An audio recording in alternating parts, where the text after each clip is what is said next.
નાગરિકોને સલામતી આપતા નૂતન મોડેલની ચર્ચામાં આપ સૌનું સ્વાગત છે.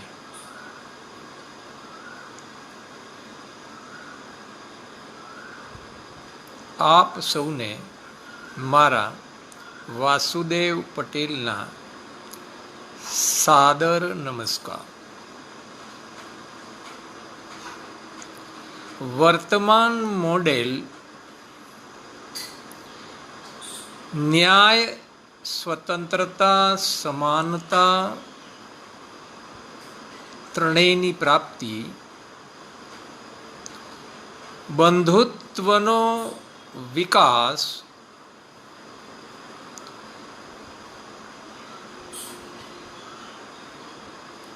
બેરોજગારી, કુપોષણ, ભૂખમરીથી મુક્તિ, અમીરી અને ગરીબી વચ્ચેની ખાઈ દૂર કરવામાં, દોષિતોને જ દંડ આપવામાં વર્તમાન વહીવટી અને ન્યાયિક માળખું અસફળ રહ્યું છે.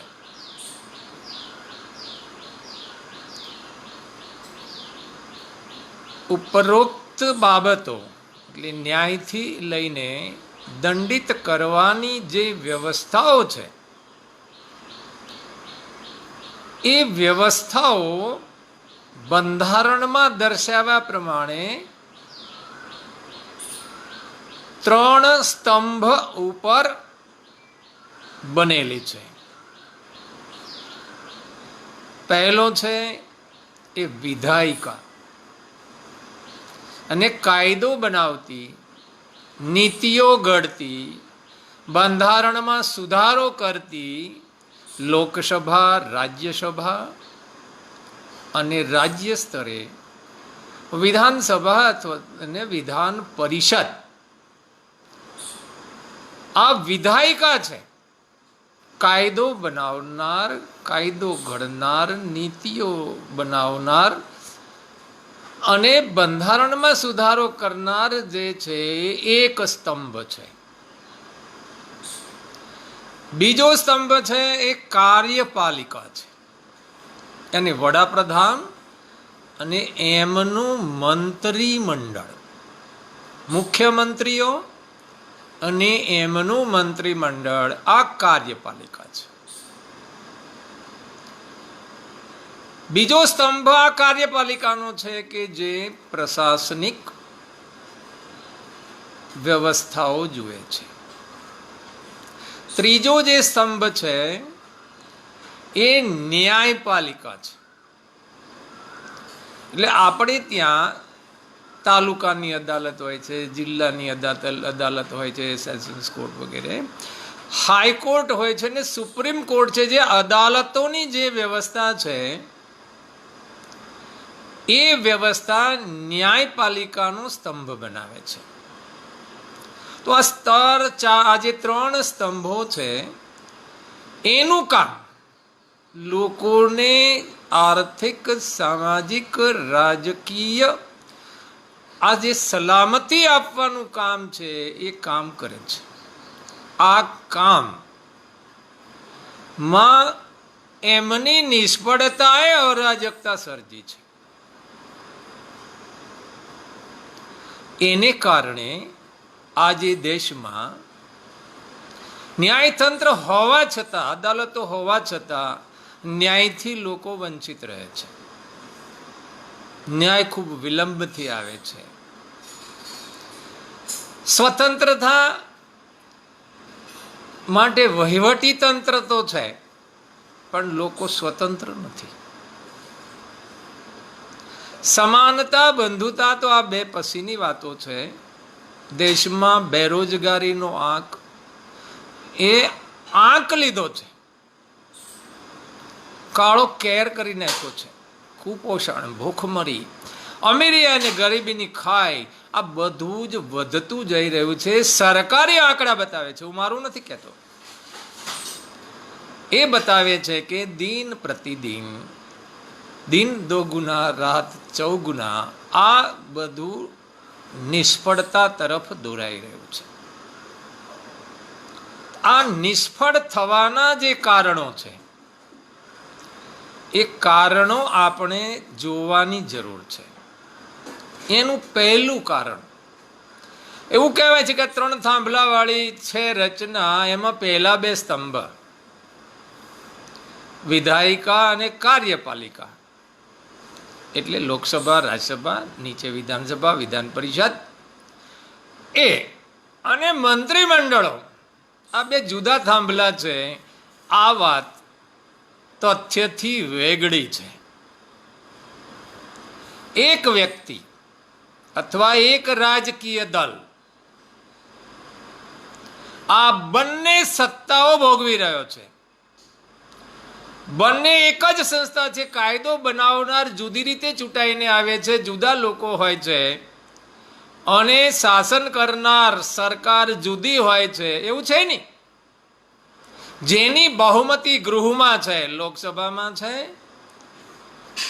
કે વિધાનસભામાં છે, એ મંત્રીમંડળની રચના કરે છે. એટલે કાર્યપાલિકાનો વડો કા મુખ્યમંત્રી કા વડાપ્રધાન અથવા તો કોઈ દળનો નેતા આ બને છે. એટલે ગૃહ પાસે જ આ કામ છે અને કાયદો બનાવવાનું, ઘડવાનું તો એની પાસે જ છે.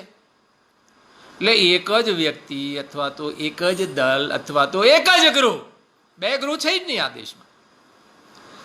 એને કારણે આ 2 સ્તંભ નહીં હોવાને લીધે એક જ સ્તંભ બને છે. એટલે થાય છે શું કે જેની પાસે બહુમતી છે એ 5 વર્ષ પછી ફરી બહુમતી મેળવવા માટે જેવી જરૂર હોય એવા બંધારણમાં સુધારા કરે, એવી નીતિઓ ઘડે, એવા કાયદા બનાવે, એ પ્રમાણે શાસન ચલાવે. એટલે એને કારણે જે લોકતાંત્રિક વ્યવસ્થાઓ જેને આપણે કહીએ છીએ એ લોકતાંત્રિક વ્યવસ્થાઓ આમાં થતી નથી, લોકશાહી રહેતી નથી. એક વ્યક્તિના હાથમાં તો એક દળના હાથમાં આ બધું જતું રહે છે. એની બીજો મુદ્દો, બીજું કારણ એવું છે કે ન્યાયપાલિકા જે એનો ત્રીજો સ્તંભ ગણાય છે, એની નિમણૂક, એના પગાર, એનો ઇજાફો, એના પ્રમોશન, એનું પોસ્ટિંગ, ટ્રાન્સફર, એનું રિટાયરમેન્ટ, આ બધામાં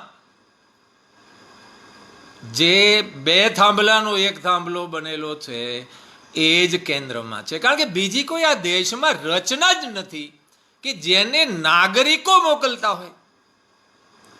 એટલે આ ત્રીજો થાંભલો છે એ પોલો થાંભલો છે, નકોર નથી. એટલે ન્યાયતંત્ર પ્રભાવિત થાય છે એવું અનેક વખત અનેક જજોએ પણ કીધું છે, લોકો પણ કહે છે, કોમેન્ટ કરનાર પણ કહે છે. અને વાસ્તવિકતામાં જે પ્રમાણે એમને રિટાયર્ડ થયા પછી લાભો મળે છે જજો વગેરેને, આ દેખાય એવી વાત છે કે છે ખરો ન્યાય મળે છે, એવું નથી જ મળતો, એવું પણ વિલંબિત છે અને ક્યાંક નથી પણ પ્રાપ્ત થતો. અનેક સમસ્યાઓ છે એમાં. તો આ બધાને ધ્યાનમાં રાખતા જે 3 સ્તંભવાળી જે રચના છે એમાં ત્રીજો થાંભલો છે એ પણ યોગ્ય રીતે કામ કરી શકે એવી સ્થિતિમાં નથી. એનું ત્રીજું જે મુદ્દો છે એ મનસ્વી સત્તાધિકારો. આ જે 3 થાંભલામાં જે લોકો છે એને પાસે એબ્સોલ્યુટ પાવર છે. આપણે કહેવાય ને power corrupt, absolute power corrupt absolutely. Absolute power સમજવો હોય, અમર્યાદિત, જેની ઉપર કોઈ મર્યાદા નથી એવી સત્તા ભોગવવાના જે અધિકારો છે એ થોડા ઉદાહરણ આપું તો ધ્યાનમાં આવશે. પહેલું ઉદાહરણ છે એ ઇન્કમ ટેક્સ ડિપાર્ટમેન્ટ છે. તમને પણ અનુભવ છે, મારા મિત્રો પણ અનુભવથી કહેતા છે મારે તો કંઈ ઇન્કમ ટેક્સ ભરે એવી આવક નથી, રિટર્ન ચોક્કસ ભરવું પડે નિયમો પ્રમાણે. પણ જે ભરે છે એવું કહે છે કે જે એસેસમેન્ટ થાય છે એ એસેસમેન્ટમાં તમારે કાંઈ કરાવવું હોય તો તમારી પાસે માગણી થાય છે. એ તમે આપી દો, ધારો કે 5 લાખ આપી દીધા હોય તો તમારું 2-4 કરોડનું એસેસમેન્ટ છે લાખોમાં આવી જાય. આ બને છે, આ બની શકે એટલા માટે કે એબ્સોલ્યુટ પાવર છે અધિકારી પાસે કે એસેસમેન્ટ જે એ કરે એ ફાઇનલ ગણાય. કોઈ આપવાની ના પાડે. મારા એક મિત્રએ ના પાડી હતી. એ કે તમે 2 વર્ષે આવશો, 5 વર્ષે, પણ આવું તો મારી પાસે જ પડશે. એટલે અત્યારથી આપી દો તો જલ્દી ચોખ્ખું થાય છે, નકે એટલો સમય લાગશે અને તમારો શ્રાપ, સમય, નાણાં આ બધું જ વેડફાશે. આપી દીધા. એટલે આ એબ્સોલ્યુટ પાવરનું ઉદાહરણ છે. બીજું ઉદાહરણ, હું જે ખાતામાં નોકરી કરતો હતો ત્યાં 2 બ્રાન્ચો હતી, એક વહેલાલ બ્રાન્ચ અને એક શેઢી બ્રાન્ચ. બંને બ્રાન્ચોના કામ ચાલુ હતા. આનું જે ટેન્ડર ઇન્વાઇટ થયું એમાં એકમાં 30% બિલો એટલે 70% એ મંજૂર થયું, અને બીજું છે 40% એબાવ, એટલે શેઢીનું છે 40% એબાવ મંજૂર થયું, એટલે એનો ભાવ 140 થયો. એટલે ડબલ રેટ થયો. અહીંયા ખોદકામ કરે અને એજન્સી કામ કરવા વાળી સદભાવ એજન્સીથી એક જ એજન્સી હતી. સર્કલ એક જ હતું, 2 ડિવિઝન થાય, કપડવંજમાં હતું ને એક અમદાવાદમાં હતું. અહીંયા એસ્કેવેશન થાય તો 38 રૂપિયા ચૂકવાતા હતા અને ત્યાં 76 ચૂકવાતા હતા. અહીંયા 1450માં કોન્ક્રીટ ચૂકવાતો હતો, ત્યાં 2900 રૂપિયામાં ચૂકવાતો. એટલે તમે આજે પ્રક્રિયા, અધિકારીઓ અથવા તો જે સરકારી લોકો છે એને ખાલી પ્રક્રિયા જ ફોલો કરવાની હોય છે. એમાં શું કરવું, કેમ કરવું, કોને કામ આપવું, શું ભાવથી આપવું, આ બધું નક્કી કરવાનું એમના મનસ્વી સત્તાધિકારોમાં છે. એટલે આમાં તમે કોઈ પણ કેસ કરો ને તો તમે બિલકુલ ખોટા પડો, જેને જે કામ કર્યું, કારણ કે પ્રક્રિયા જ જોવાય છે. એટલે તદ્દન ખોટું હોવા છતાં એ ભ્રષ્ટાચાર ગણાતો નથી. આ એબ્સોલ્યુટ પાવર છે. જે ખરીદી થાય છે, સંરક્ષણના સોદા થાય છે, તો વિદેશી કંપનીઓ મોટી મોટી હોય ને વિદેશમાં છે એમની સાથે જે સોદાઓ થાય છે અહીંયા થાય છે, પણ ત્યાંના સોદાઓ તમે 500 કરોડની વસ્તુ, ટેન્ક હોય, વિમાન હોય કે કઈ એવા રોકેટ વગેરે હોય, તો તમે 1600 કરોડમાં ખરીદો, પ્રક્રિયાથી ખરીદો તો તમને એમાં કોઈ ગુનો લાગતો નથી, કોઈ ભ્રષ્ટાચાર સાબિત થતો નથી. 40,000 કરોડની આઈટમ 1,10,000 કરોડમાં ખરીદાય, એનો સોદો થાય, પણ જો એની પ્રક્રિયા બરાબર હોય તો એ માન્ય ગણાય છે. એમાં કોઈ ભ્રષ્ટાચાર કહેવાતો નથી, ભ્રષ્ટાચાર સાબિત થતો નથી. આને એબ્સોલ્યુટ પાવર કહેવાય. ચોથું ઉદાહરણ, જે સંપદા, સરકારી સંપદાઓ છે, ખરાબાઓ છે, ગૌચરો છે, આ બધી જે જમીનો છે એ જમીનો પાણીના મોલે કંપનીઓને આપી દેવામાં આવે છે. આ જ જમીન મિલિટરી માગે, કોઈ ડિપાર્ટમેન્ટ માગે તો એનો ભાવ 1,500 રૂપિયા હોય, 2,500 રૂપિયા વારે હોય, અને જે કંપનીઓ છે એને 100-200 રૂપિયામાં પધરાવી દેવામાં આવે, પણ પ્રક્રિયાથી. તો પધરાવનારને કોઈ ગુનો લાગુ પડતો નથી. તમે યાદીઓ બનાવો, ખૂબ લોકોએ યાદીઓ બનાવીને વોટ્સએપમાં ફોરવર્ડ કરી, મેં વાંચી હતી, પણ કોઈનાથી કશું ન થાય. આ એબ્સોલ્યુટ પાવર જે છે, જેને ડિસ્ક્રિશનરી પાવર કહેવાય છે, મનસ્વી સત્તાધિકાર કહેવાય છે, ડિમ્ફિટ વાળો કહેવાય કે મારા મનમાં આ બરાબર છે એટલે આ બધું બરાબર છે, અને એ બધાએ માન્ય કરવું પડે, સિવાય કે પ્રક્રિયા વગરનું હોય. પ્રક્રિયામાં ભૂલ થાય તો દોષિત ગણાય છે, જુદી વાત છે, પણ શું કામ ભૂલ કરે? ત્યારે નિર્ણય લેવાની સત્તા જ હોય તો. ચોથું એનું જે છે કે આપણી જે વર્તમાન મોડેલ છે એમાં ગુના રોકવાની કોઈ પદ્ધતિ નથી. ગુનો થતો હોય તો થવા દેવાનો, અને પછી ગુના ઉપર તપાસ થાય ને કોર્ટમાં મુકાય ને પછી સજા થાય, દંડ થાય, પણ ગુનો રોકવાની પ્રક્રિયા નથી. શું કામ નથી? એટલા માટે નથી કે આપણે ત્યાં કાયદો હાથમાં લેવાની સ્વ બચાવ સિવાય મંજૂરી નથી.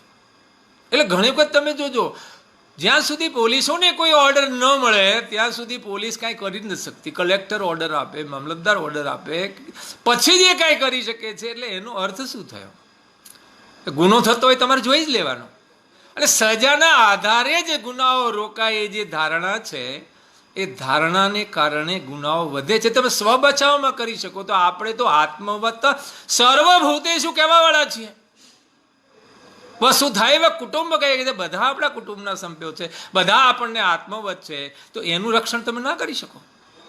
કોઈ પણ વ્યક્તિ કાનૂન હાથમાં લે, એને હાથમાં કાનૂન લઈને રોકવાનું આ દેશમાં મનાઈ છે. બેનની ઇજ્જત લૂંટનારને કોઈ મારી નાખે તો એને સજા થાય છે, ઓછી થાય છે, પણ થાય છે. એટલે આ એનો ચોથો મુદ્દો છે, જેને કારણે ગુનાહિત પ્રવૃત્તિ, કાયદાનું શાસન થતું જ નથી. એના પછીનો મુદ્દો છે, આપણે ત્યાં મેક્ઝિમ છે ન્યાયતંત્રમાં, 100 ગુનેગારો છૂટી જાય તો વાંધો નહીં, પણ એક નિર્દોષ દંડાવો ના જોઈએ. એટલે શંકાનો લાભ આપીને જે છોડવાની જે પ્રક્રિયા ચાલી છે એ આને કારણે છે. એટલે ગુનેગારો છૂટી જાય છે. એના પછીનો જે મુદ્દો છે એ ફરિયાદ લેવાની અને કેસ કરવાની જે પદ્ધતિ છે. ફરિયાદ કોની લે? તાકતવર માણસની ફરિયાદ લેવાય. ધારાસભ્ય ફોન કરે તો તરત ફરિયાદ લે, નહીં તો તમને 3 દાડા આંટા ખવડાવે. તમે ફરિયાદ કરવા જાઓ તો પહેલા 2-4 ગાળો પડે, 2-4 થપ્પડો પડે, પછી ફરિયાદ નોંધાવાય. એટલે ફરિયાદ લેવાની જે પ્રક્રિયા છે એ પ્રક્રિયા, અને ફરિયાદ કોને કરવાની? જેની સામે, માની લો કે હમણાં પેલા પાલભાઈનો કિસ્સો બન્યો, PSI એ કઈ દંડાવાળી કરી આતે વગેરે, બરાબર. ફરિયાદ ક્યાં કરવાની છે? એના એ જે તમે ફરિયાદ જ્યાં કરશો ફરિયાદ ભરીને ક્યાં આવવાની? તો એના પોલીસ ઇન્સ્પેક્ટર પાસે આવવાની, આ સબ ઇન્સ્પેક્ટર છે. હવે જે વ્યક્તિ, આપણને બધાને ખબર છે કે હપ્તાખોરી તો આ મોટામાં મોટું ન્યુસન્સ છે આ દેશમાં, જે કમાઈને આપતો હોય એને માટે કામ કરે પોલીસ અધિકારી, તમારા માટે કરે. સરકાર, ઇવન સરકાર જે ફરિયાદ કરે, કેસ કરે છે, એવું કહેવાય છે, જે કેસ કરે છે તો સાચા જ કેસ થવા જોઈએ ને, મોટે ભાગે સાચા જ કરવા જોઈએ ને. સરકાર કેસ કરતી હોય તો ખોટા શું કામ કરે? સાચો જ કેસ કરે, અને પછી જ્યારે એને સમાધાન કરવાનું હોય આંદોલનકારીઓ સાથે, ત્યારે કેસ ફાંસા ખેંચે. સાચા હોય, ખરેખર આ દેશની સંપત્તિને, આ દેશના કાનૂનને નુકસાન કર્યું હોય તેને છોડવાનું કેવી રીતે હોય? સરકાર પાછા ખેંચી લે, આવો કોઈ અધિકાર નથી કે તમે ખોટી ફરિયાદ કરો, રાજદ્રોહ લગાડો અને કોમ્પ્રોમાઇઝ થાય એટલે પાછો ખેંચી લો, એવું થોડું હાલે. એટલે ફરિયાદ લેવાની, વ્યક્તિગત ફરિયાદ અથવા તો કેસ કરવાની જે પ્રક્રિયા છે, ખોટો માણસ કરી શકે છે. અને ખોટો માણસ આ કરે તો એને સજા થતી નથી, સામેનો માણસ નિર્દોષ છૂટે એટલું જ. જ્યારે ફરિયાદ થાય છે, આગળનો મુદ્દો રાજકોટમાં, ઉદાહરણ સાથે કહું એટલે ધ્યાનમાં આવે. રાજકોટમાં એક અશોકભાઈ છે, એમને રાજકોટમાં જે પબ્લિક ગેલેરી છે એ બંધ કરી દીધી અધિકારીએ. ખોલવા માટે એમને સત્યાગ્રહ કર્યો, પછી છેવટે હાઈકોર્ટમાં આવ્યા. હાઈકોર્ટમાં એમને પિટિશન કરતી વખતે કીધું કે આ ખોટી રીતે બંધ કરી છે, આ ખોલવી જોઈએ, અને જેને બંધ કરી છે એને સજા થવી જોઈએ. તમને આશ્ચર્ય થશે કે ગેલેરી ખોટી રીતે બંધ કરી છે એને ખોલી નાખવી જોઈએ એવું તો કીધું કોર્ટ, પણ કોર્ટ એને સજા કરવા તૈયાર નથી, ના કરી. જે અધિકારી ખોટો નિર્ણય લે, એનો અમલ કરે, આંદોલન છતાં એની પર વિચાર ના કરે, અને જ્યારે કોર્ટ કે ત્યારે એ ખોલે, તો આ ગુનાહિત કૃત્ય નથી? છે, પણ એને સજા કરવાનું વર્તમાન મોડેલમાં પ્રાવધાન નહીં હોય એટલે જ નહીં કરી હોય. એટલે વર્તમાન મોડેલ ફેલ છે. એ પછી જે તકલીફ છે એ તપાસની તકલીફ છે. મેં હમણાં પાલભાઈના ઉદાહરણથી બતાવ્યું. ફરિયાદ કરવામાં તકલીફ છે, કેસ કરવામાં તકલીફ છે, તપાસમાં તકલીફ છે, અને પછી ન્યાય આપવામાં પણ તકલીફ છે. શું છે ન્યાયમાં નિયમ? ન્યાયમાં નિયમ એવો છે કે એક વ્યક્તિ ફરિયાદ કરે એ ફરિયાદી કહેવાય, જેની ઉપર ફરિયાદ થાય તહોમતદાર કહેવાય. નિયમ એવો છે કે તહોમતદારે પોતે નિર્દોષ છે એવું સાબિત કરવું પડે.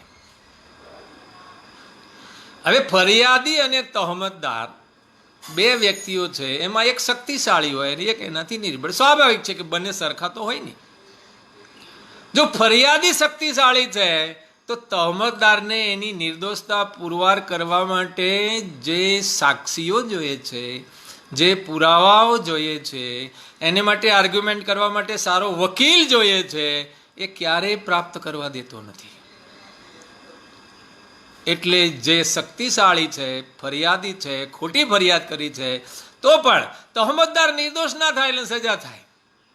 માની લો કે તહમતદાર શક્તિશાળી છે તો ફરિયાદી ફરિયાદ કરી જ નથી શકતો. ફરિયાદ કરે તો ટાંટિયા ભાગી જાય છે, મર્ડર થઈ જાય છે. એટલે આ જે સ્થિતિ છે ન્યાયતંત્રની, ફક્ત ને ફક્ત પુરાવાના આધારે અથવા તો એની રજૂઆતના આધારે, એટલે આને એડવર્જરિયલ સિસ્ટમ ઓફ જસ્ટિસ કહેવાય. એટલે વાદ પ્રતિવાદ, વાદી પ્રતિવાદી કાર્યવાહી તંત્ર છે. આ ન્યાય તંત્ર નથી, આ અદાલતોની વ્યવસ્થા છે. એટલે ફક્ત અદાલતો છે. એટલે આ જે આખી જે પ્રક્રિયા થઈ રહી છે એ પ્રક્રિયાને કારણે, આવી વ્યવસ્થાઓને કારણે, બે મોડેલ છે, સલામતીનું મોડેલ અને પેલું સમૃદ્ધિનું મોડેલ. બંને મોડેલમાં જે વ્યવસ્થાઓનું નિર્માણ થયું છે એ વ્યવસ્થાઓને કારણે સલામતી અને સમૃદ્ધિ મળતી નથી.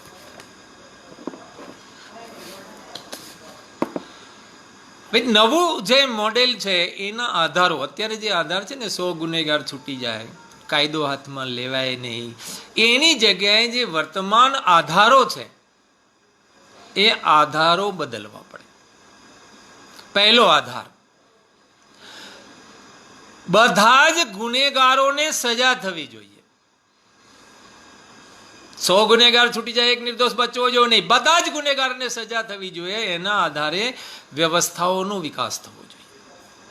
બીજું, નિર્દોષતા પુરવાર કરવાનું જે તહમતદાર ઉપર છે એની જગ્યાએ ફરિયાદી, તહમતદાર, તપાસ કરનાર અને ન્યાયાધીશ, ન્યાયાલય, ચારેય જણા ભેગા થઈને સત્ય શોધે અને જેને સત્ય છોડ્યું છે, અસત્યનું આચરણ કર્યું છે, એને સજા થવી જોઈએ. નહીં કે પુરવાર ના કરી શકે, માણસ નબળો હોય, એની પાસે સંપદા ના હોય, પૈસા ના હોય, વકીલ રોકવાની આવડત ના હોય, રજૂઆત કરવાની પોતાની કોઈ પ્રશિક્ષિત વ્યવસ્થા ના હોય, તો કેવી રીતે કરવાનો છે? એને બદલે ચારે ભેગા થઈને પહેલા સત્ય શોધવું પડે. આજે સત્ય શોધવાનું પ્રાવધાન નથી, કારણ કે આ જે ન્યાયિક વ્યવસ્થાઓ છે, વાદ પ્રતિવાદી કાર્યવાહી તંત્ર છે, ન્યાય વ્યવસ્થા છે નહીં. એટલે આ બીજો ફેરફાર કરવાની જરૂર છે. અને ત્રીજો ફેરફાર, ન્યાયના હિતમાં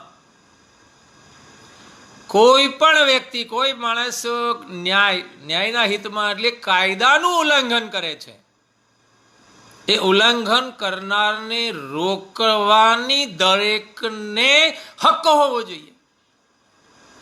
કાયદાનું ઉલ્લંઘન રોકવાનું પેલામાં મનાઈ છે. તમારી તો જે દિવસે સાબિત થાય ને સજા થાય તે દીની વાત તે દી નહીં, એને રોકવાનું પ્રબંધન હોવું જોઈએ. તમે જુઓ, પોલીસવાળાને પણ આ તકલીફ છે, અધિકારીઓને પણ આ તકલીફ છે. એટલે કોઈ પણ વ્યક્તિ, એક નહીં, કોઈ પણ વ્યક્તિ હોય ને કોઈ બીજો વ્યક્તિ જો ઉલ્લંઘન કરતો હોય તો એને ન્યાયના હિતમાં રોકવાનું, એટલે કાયદો હાથમાં લેવાની એને છૂટ મળવી જોઈએ.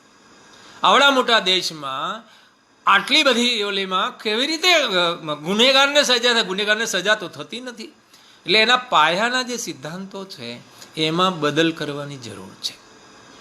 હવે આપણે જે મોડેલ છે એ મોડેલ ઉપર આવીએ. મોડેલ છે, આપણે કાયદાનું શાસન લાવવું હોય. દેશમાં શું છે કે હમણાં મેં કીધું એમ પાવર આધારિત સત્તાધિકારો છે. એટલે જેના હાથમાં દંડો એની ભેંસ, એવી વ્યવસ્થાઓ છે. એટલે એને કારણે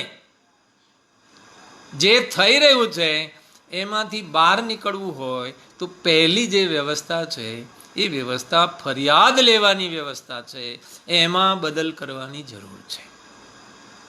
એટલે ફેરફાર ક્યાં કરવો પડશે? કાયદાનું શાસન છે એ શેના ઉપર આધાર રાખે છે? તો અધિકારી કર્મચારીના હાથમાં સત્તા છે, એને જવાબદારીપૂર્વક વર્તવું જોઈએ.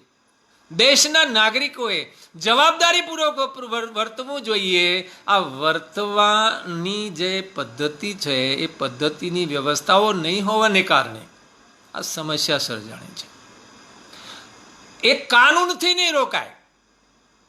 કાનૂનમાં એટલે વિધાયિકામાં ફેરફાર થશે, કાર્યપાલિકામાં ફેરફાર થશે, તો આ રોકાશે નહીં.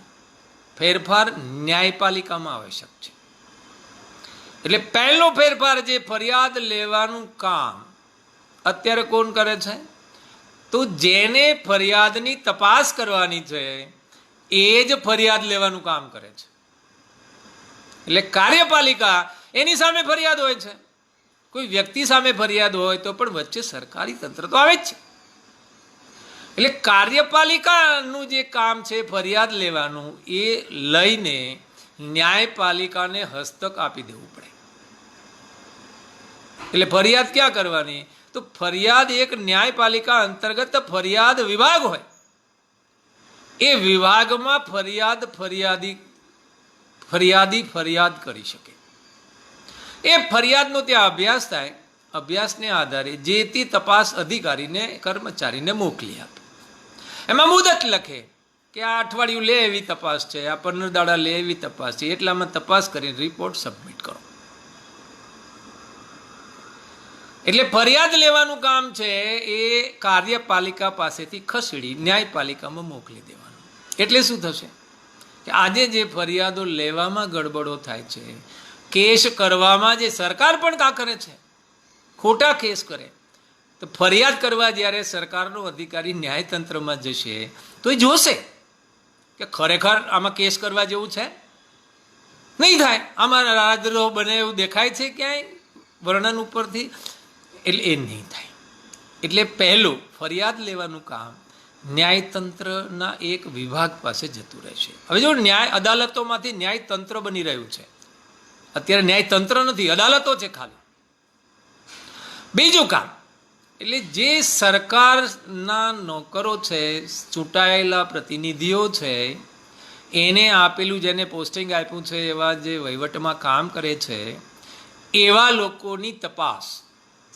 કોઈએ ધારાસભ્ય સામે ફરિયાદ કરી, કોઈએ કલેક્ટર સામે ફરિયાદ કરી. ફરિયાદ તો ભલે ત્યાં જાય છે, પણ એની તપાસ કલેક્ટર સામે તપાસ કરવાની હોય તો કાર્યપાલિકા નહીં કરે. ન્યાયપાલિકામાં એક વિભાગ હશે તપાસ કરવાનો, એ તપાસ કરશે કે આ કલેક્ટર આમાં શું કર્યું છે, શું થવું જોઈતું હતું, કેમ થયું, એની તપાસ એ કરશે.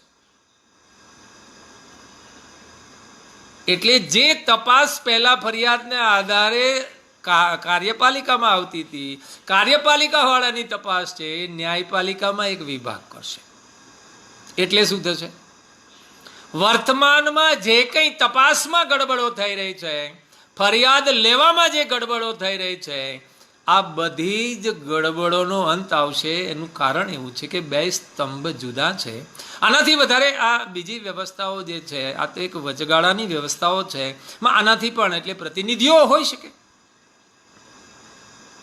એટલે આ બે વસ્તુ થવાથી વર્તમાનમાં જેટલો પણ ભ્રષ્ટાચાર થઈ રહ્યો છે, આ ભ્રષ્ટાચાર બીજી સેકન્ડે બંધ થઈ જશે. એનું કારણ એવું છે કે જેવી સરકારી માણસ ઉપર ફરિયાદ થાય એટલે એની નોકરી ત્યાં બંધ થઈ જાય, પગાર પણ બંધ થઈ જાય. અને એને માટે લડવું હોય એને કોર્ટમાં લડવું પડશે, વકીલ ઘરના પૈસાથી રોકવો પડશે.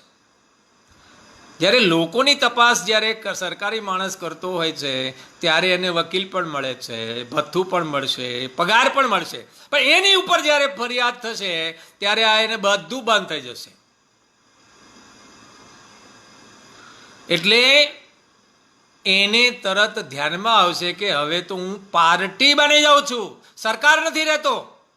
ને જ્યારે આવો વ્યક્તિ, આવો નાગરિક, આવો સરકારી નોકર જ્યારે અદાલતમાં ઊભો રહે છે ને પાર્ટી તરીકે, એટલે એને તરત ખબર પડે ને એ તો બધું ભોગવીને આવ્યા છે.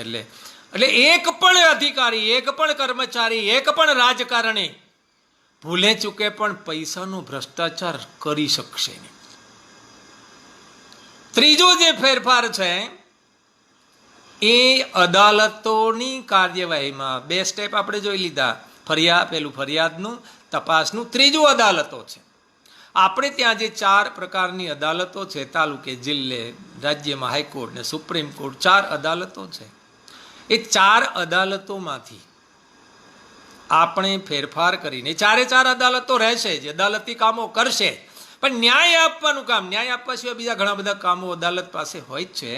ન્યાય આપવાનું કામ છે એ જે તે કોર્ટની ઉપલી 3 કોર્ટ એટલે સુપ્રીમ કોર્ટ, હાઈકોર્ટ અને જિલ્લાની કોર્ટ જે છે એની બેન્ચ આપી શકે છે. સુપ્રીમ કોર્ટ આપી શકે બેન્ચ, હાઈકોર્ટ આપી શકે છે. એવી રીતે એ આદેશ કરે તો જિલ્લાની કોર્ટ પણ આપી શકે. એની બેન્ચ ન્યાય કરશે. એટલે સુપ્રીમ કોર્ટ છે એ દરેક 1 કરોડની વસ્તીએ એક બેન્ચ આપી દે. હાઈકોર્ટ દરેક જિલ્લામાં એક બેન્ચ આપે. જિલ્લાની કોર્ટ દરેક તાલુકામાં એક બેન્ચ આપે. અને એ ફરતી કોર્ટ એટલે ગામમાં જઈને એનું સમાધાન કરાય આવે અને ન્યાય આપી આવે. અને ફરતી કોર્ટનો કાનૂન તો બની ગયો છે, 15-20 વર્ષ થયા, કોઈ અમલ નથી કરતું. પગ ઉપર કુહાડો આવે છે ને એટલે નથી કરતું કોઈ. એટલે એક જ વખત ન્યાય થાય એ પહેલો સુધારો છે. એક જ વખત ન્યાય એટલે 1 થી 3 વર્ષની સજા હોય તો જે જિલ્લાની કોર્ટ જે છે એને જે બેન્ચ આપી છે તાલુકામાં, જે ફરતી કોર્ટ છે એ ગામડે જઈને અથવા તો શહેરમાં વોર્ડ ઉપર જઈને અથવા તો 3-4 બૂથના સમૂહ ઉપર જઈને ન્યાય કરી દે.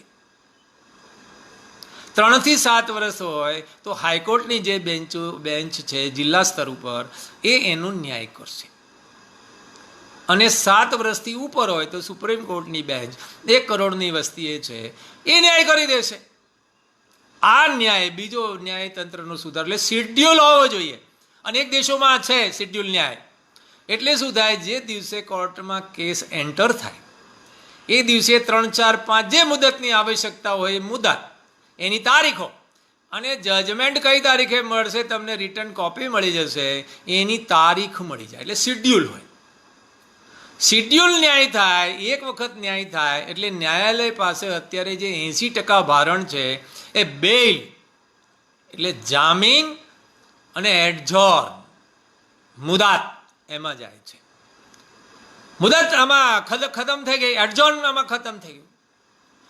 રહી વાત જામીનની, તો 7 વર્ષ સુધીની સજાની જે કોર્ટો છે એના કોઈ પણ ફરિયાદી, તોમતદાર કોઈને પકડવાના નહીં. કે શિડ્યુલ ન્યાય છે, આવીને ઉપસ્થિત રહેશે તો એને હાજરીમાં ન્યાય મળશે, રજૂઆત કરવાની તક મળશે. નહીં રહે તો નહીં મળે, એની ગેરહાજરીમાં ન્યાય થઈ જશે. એટલે હાજર એની મેળાએ રહેશે. અને 7 વર્ષની સજા સુધીના જે ગુનાઓ હોય એ સમાજમાં બહુ હાનિ પહોંચાડી શકે એવી એમાં સંભાવનાઓ ઓછી હોય છે. 7 વર્ષથી ઉપરના જે ગુનાઓ છે એને ક્યારેય જામીન દેવાનો નહીં. એટલે જામીનની માથાકૂટ પૂરી તો શિડ્યુલ ન્યાય થાય. જ્યારે આ પ્રક્રિયા આવશે એટલે ન્યાય જે આજે મળતો નથી, મોડો મળે છે, મળવામાં વિલંબ થાય છે, આ ફરિયાદ બંધ થઈ જશે. 1 મહિનામાં ઘરે આવીને ન્યાય મળે, 2 મહિનામાં જિલ્લાની કોર્ટનો ન્યાય લે, 7 વર્ષની સજાનો ન્યાય, અને 3 મહિનામાં સુપ્રીમ કોર્ટનો ન્યાય મળવાની સંભાવના છે. એટલે ન્યાય તંત્ર આજે કામ નથી કરી શકતું, વ્યવસ્થાઓને કારણે કરતું નથી. અને વ્યવસ્થાઓનો ગેરલાભ ઉઠાવી શકાય એવું હોય ત્યારે ઉઠાવનાર હોય છે. એટલે જેને કામ કરવું છે કામ કરી શકતા નથી. બધા લોકો ખરાબ હોય છે એવું છે નહીં, પણ વ્યવસ્થાઓને કારણે પરિસ્થિતિ એવી પેદા થઈ છે કે માણસ મજબૂર થઈ જાય છે. કોઈ પણ તંત્રમાં હોય, આપણે તંત્રમાં બેઠેલા લોકોને દોષ દઈએ છીએ એવું નથી, પણ એ જાણે અજાણે પણ એ દોષ તરફ જઈ જાય છે, જવું જ પડે છે, એવી સ્થિતિ પેદા થાય છે. આ જે સુધારો થયો પછીનો જે સુધારો છે એ 5મો સુધારો છે. એ સુધારો એવો છે કે ન્યાય એક જ વખત થાય છે. અને આ ન્યાય એક વખત થતો એટલે કોઈને અન્યાય થઈ શકે. એટલે ન્યાયની અદાલતો ઉપર ન્યાય પરિષદ, જેને જ્યુરી કહે છે, એની રચના થવી જોઈએ. એટલે અદાલતને તપાસવામાં આવે ને એમાં કંઈ અન્યાયકારી નથી થયું એ જોઈને ન્યાય થઈ જાય એટલે મૂળ પાછો જે છે એ સત્તા છે ફરી જ્યુરી એટલે પ્રજાના પ્રતિનિધિઓની પાસે આવી જાય એટલે ન્યાય છે એ બધાને મળી જાય. ભ્રષ્ટાચારનો કોઈ વ્યવસ્થામાં કોઈ જગ્યાએ ભ્રષ્ટાચાર રહે નહીં એટલે તરત જ કાયદાનું શાસન થાય, કાયદાનું જવાબદારીપૂર્વક વર્તવું પડે એટલે કાયદાનું શાસન થાય, કાયદાનું શાસન થાય એટલે અધિકારોનું રક્ષણ થાય, અધિકારોનું રક્ષણ થાય એટલે શું થાય કે માણસો સમૃદ્ધ થાય અને સલામત થાય. આ જે વાત છે આ બંને મુદ્દાઓમાં વ્યક્તિગત રીતે કોઈ પણ નાગરિકે એક પણ પૈસાનો ખર્ચો કરવાનો નથી. આ બધું માણસને વ્યવસ્થાથી મળે છે એટલે પોતે બચાવેલી મૂડી, પોતે રોકેલા નાણાં રોકીને કાંઈ કરવું પડતું નથી. ન્યાય તદ્દન ફ્રી છે.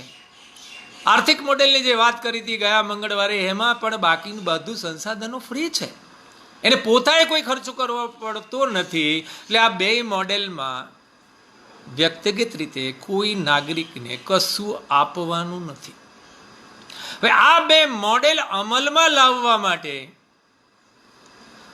બધા જેટલા પણ આંદોલનકારીઓ છે, અને આંદોલનકારી માટે તો એટલો મોટો ફાયદો છે કે એની પર જે ખોટા કેસ થયા છે પાછા ખેંચાવા દોડવું નહીં પડે, એની મેં પાછા આવી જશે, જરૂર જ નહીં પડે. જે દિવસે આ અમલમાં આવે એ જ દિવસે કોર્ટનું જે ભારણ છે એ 70% થઈ જવાની સંભાવના છે. ભારણ જ ઘટી જવાનું છે, નવા ગુનાઓ થવાના નથી, બહુ જ ઓછા થવાના છે. ખરેખર જેને ગુનો જ કરવો છે એવા જ લોકો ગુનો કરશે એટલે એનું ભારણ ઘટી જશે. સમય છે એ બચશે, નાણાં ટ્રાન્સપોર્ટેશનના ખર્ચા આ બચશે. એટલે એક બે સુધારા ન્યાયતંત્રનો અને પાલિકાનો એનો જે સુધારો થવાને કારણે બહુ મોટી બચત પણ થવાની સંભાવના છે.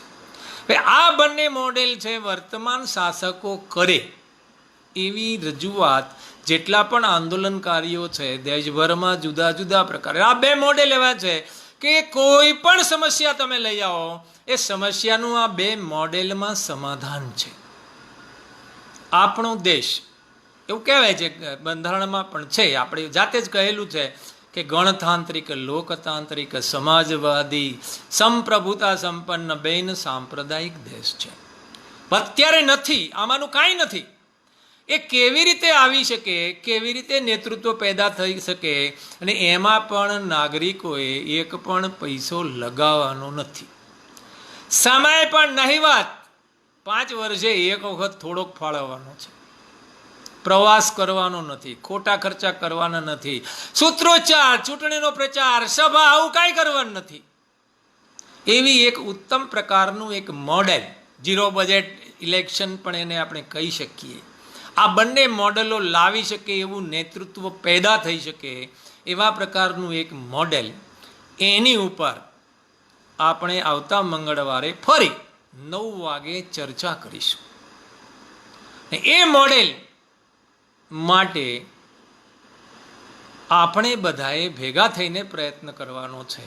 પ્રયત્ન કરીશું તો એ મોડેલથી આપણને આ મોડેલો, બે મોડેલ સમૃદ્ધિનું અને સલામતીનું બનાવને આપનાર નેતૃત્વ મળશે. આપ સૌને મારી વિનંતી છે કે આ એક નવો વિષય છે, કદાચ હવામાં છે એવું પણ કહેવાય, કારણ કે વાસ્તવિક ક્યાંય ભૂમિ ઉપર છે નહીં. દુનિયાના દેશોમાં પણ અમીરી ગરીબીની ખાઈ ક્યાંય ઘટતી નથી, ગુનાઓ ક્યાંય ઘટતા નથી, લૂંટ ક્યાંય ઘટતી નથી, એટલે ક્યાંય નથી. એટલે વિષય છે નવો છે, નૂતન વિષય છે. એ વિષયને સમજવા માટે કદાચ 2-4 વાર સાંભળવો પણ પડે, એના ડાયમેન્શન સમજવા પણ પડે.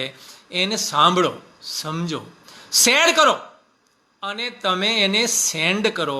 જેને સેન્ડ કરો એને ભલામણ કરો કે તમે આને સમજો, વિચારો, અને જેટલી પણ સમસ્યા છે, જેની પણ સમસ્યા છે, જેવી પણ સમસ્યા છે, એ સમસ્યામાંથી બહાર નીકળવાના બધા જ માર્ગો આમાં પ્રાપ્ત થાય છે. કોઈનો વિરોધ નથી. એક બધા જ નાગરિકોને સમાન રીતે લાગુ પડે એવી આ વ્યવસ્થાઓ છે.